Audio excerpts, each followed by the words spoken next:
This is important because these are the behaviors that are driving referrals into special ed, right? So do these results make sense to you guys? Pretty consistent with what you see? We see these similar pattern kind of regardless of the geographic makeup of the district. So if it's a large district or a small district, if it's a rural district or an urban district, we see this pattern show up in the plans. And as I said, we've been looking at this data for about 5 years. And some of the behaviors at the bottom may kind of switch in and out a little bit, but not often. It's been a pretty consistent pattern. If you go back and you look at research from the 70s, you know, if you guys remember the research they talked about, the behaviors that teachers struggle with. Most of these people weren't born in the 70s. Oh, sorry. I'm sorry. Thanks for clarifying that, Andre. So, well, that's what they found as well, is that these were the types of behaviors that teachers were struggling with. Now, Andre was just chomping at the bit to join in, so I'm gonna hand this over to him, and Andre's going to talk a little bit about some of the experiences he had with implementing systems in districts and his goals and initiatives. Okay, Stuart kind of touched upon why systems doesn't work in schools. What are some of the reasons you think why behavioral systems don't work in your schools? Not consistently applied, right? Any others? Teachers don't believe it'll work. The buy-in piece, right? It doesn't work. I've tried everything and it doesn't work for this particular population or student. Okay. Anything else? The plan's not appropriate for some reason. The plan may not be appropriate. Correct. May not be appropriate for some reason. Okay. Well, we pulled some research about that, and what we found out was that, let me move over here because I need to kind of see this. One is that we know that school districts often have multiple initiatives, right? We're doing a lot of things at the beginning of the year. We want teachers to take this kind of data, do these kinds of activities. So that's one of the things that impact that. We know that school systems don't design or address behavior as often as they do academics. You know, it's kind of the second or the stepchild in the school systems. We know that frequency and severity of behavior problems can be overwhelming. You know, you can have several kids in your school that are kind of taking over the school. It can be one kid that can overwhelm the whole school. And there are schools that have that one kid there that everybody's dealing with, and it's kind of messing up the whole climate of the school. Can I ask you a quick question while you're doing this? How many of you guys have started getting calls around bullying and cyberbullying, right? Because that's what happens, right? Something in the press pops up, it gets a lot of attention, there's some crisis that occurs, and all of the resources and focus shifts to that problem, the intensity problem, and I think that's what you're saying. Yeah. And sometimes that takes away from the efforts of trying to do prevention and sustain the lower level behaviors that tend to percolate up and result in the more severe issues. Sure. And we also know that there's a public demand for safety in schools, you know. So those are some of the things we kind of pulled from the research that looked at why behavioral systems are overlooked. And like you said, a lot of people don't get a lot of training on that, particularly teachers. And administrators in their training, there's not a lot of training on behavior management system. There's more things on discipline and how to, you know, follow the code of conduct. So these are some of the reasons why systems, behavioral systems don't get implemented. All right? So what are some of the obstacles that you've kind of dealt with implementation? Most of you guys here are administrators, correct?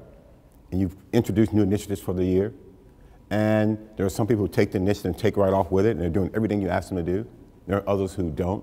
So what are some of those obstacles of getting the implementation up and running that you experienced? We run into a lot that some schools don't think they need it. Ah, that's a good one. Yeah. Our school is perfect. We're doing what we need to do. We got it under control, right?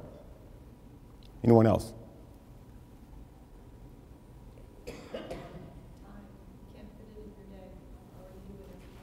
Yes, right. Can't put in your day, we're already doing everything else. Okay? All right? In large schools, too, it's sometimes hard to know who is and who isn't doing it. Yeah, that is true. It's hard to monitor Right. implementation. Sure, sure. And that keyword systems, having a well-defined behavioral system that everybody knows what's going on and doing the same at the same time helps with that process. All right? Good. Any others? All right. Again, there's a high emphasis on academics. We're in a high-stake testing area, you know, and everything's centered around the state assessment.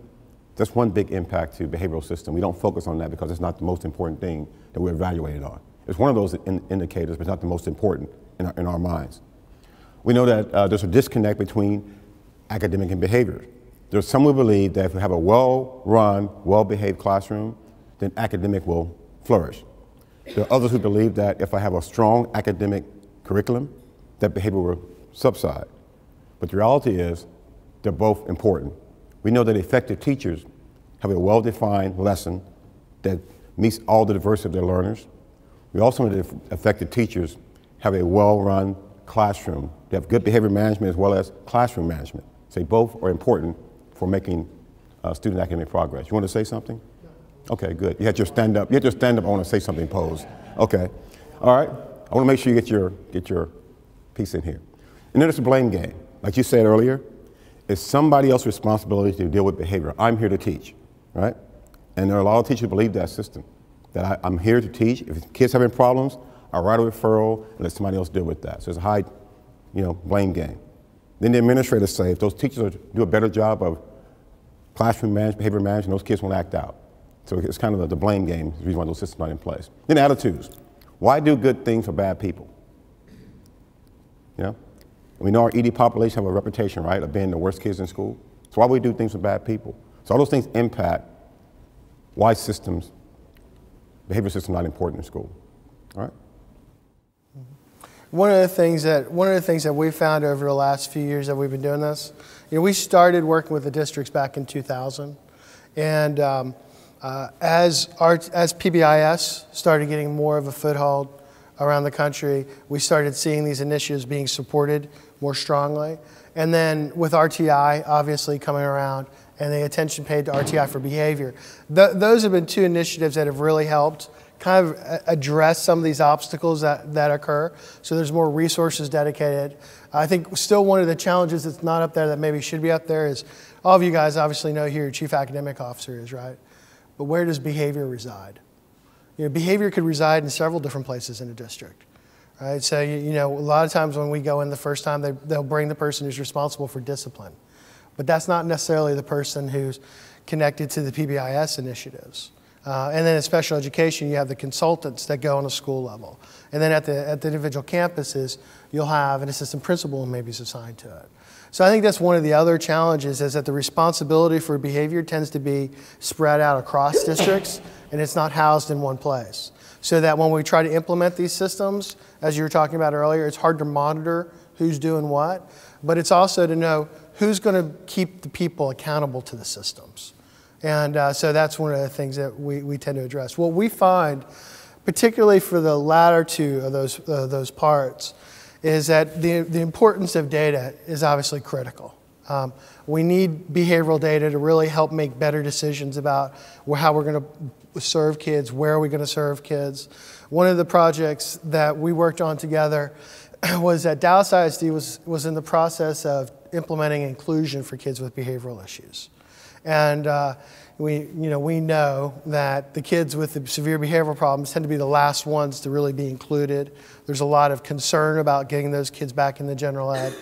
I always say that principals, the first time that a kid spits at a teacher, that always lives on forever. And the idea of returning that kid back to those teachers' classes is very difficult.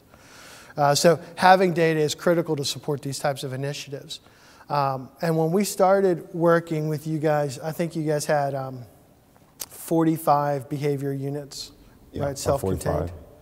And so what we did was we designed a process to implement, using the software to implement the behavioral system the district had in place in their behavior classes, and then being able to collect that data and building really kind of a portfolio for the students so that we can determine which students were demonstrating good progress and which students weren't.